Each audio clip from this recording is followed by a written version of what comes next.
सकेको जस्तो लागे तँलाई कथा अब भर्खर सुरुवात हुँदैछ याद गर त निठुरीलाई समय आउँछ तेरो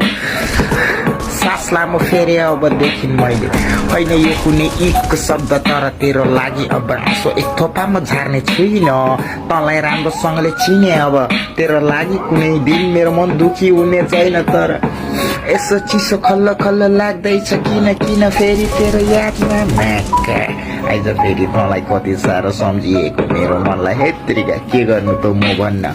होस् अब मलाई चाहिएन तेरो ढुङ्गी माया भने म पनि त पर बस्न खोजे तर सपना विपना चारैतिर किन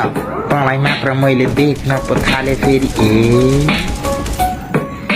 ला